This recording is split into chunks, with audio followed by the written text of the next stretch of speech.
Oppo has just confirmed na ang global version ng Reno 13 Series 5G ay malapit na i-launch sa Philippines. At kabilang dito ang Oppo Reno 13F 5G na may all-round armor peace of mind protection para sa dagdag na tibay at protection sa araw-araw na paggamit. Narito naman ang ating review sa kanyang specs and features. Unahin na natin ang build at design. May 162.2 by 75.05 by 7.76 or 7.82mm dimensions at may bigat na 192 grams. Slim at premium ang pakiramdam pero solid ang build. Meron siyang tatlong available colors: Graphite Gray, Bloom Purple, at Luminous Blue. Classic at youthful ang options. May all-round armor peace of mind protection. Ipinagmamalaki nito ang IP69 water and dust resistance. Kaya hindi ka mag-aalala kahit mahulog ito sa tubig o madumihan. Dito na tayo sa display. Meron siyang 6.67-inch Full HD Plus AMOLED display na may 1080 by 2400 pixel resolution at may 120Hz refresh rate. Asahan na natin na malinaw at napaka-fluid ng galaw nito. Perfect for gaming at media consumption. May peak brightness na 2100 nits, isa sa pinakamataas sa mga phone ngayon.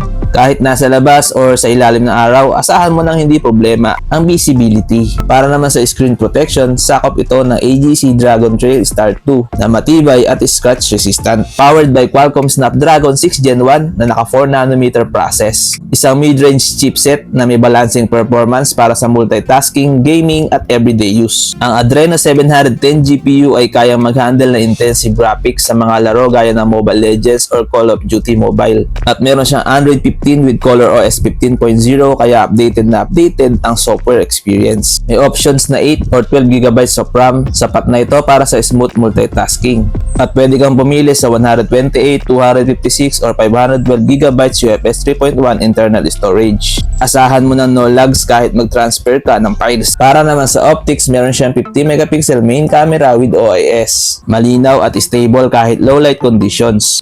May 8MP ultra-wide camera na malawak ang kuha para sa group shots or landscapes.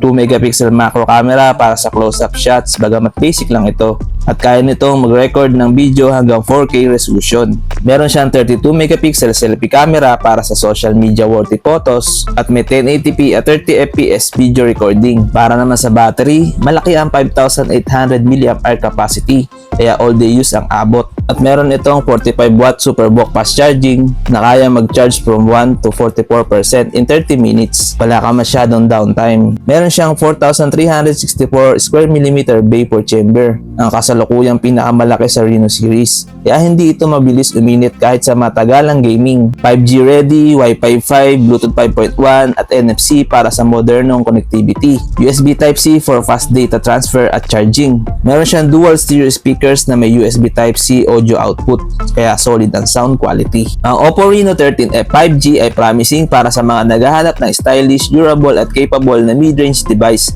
Bagamat wala pa siyang official price, malinaw na targeted ito para sa users na kailangan ng balance sa performance, camera quality at entertainment features. It will be officially launched in the Philippines on January 31, 2025. At kung excited ka rin sa pagdating ng Oppo Reno 13F 5G dito sa Pilipinas, huwag kalimutang mag-like, mag-comment at mag-subscribe para updated ka sa mga susunod nating tech updates. Kita-kits ulit sa next video. Maraming salamat.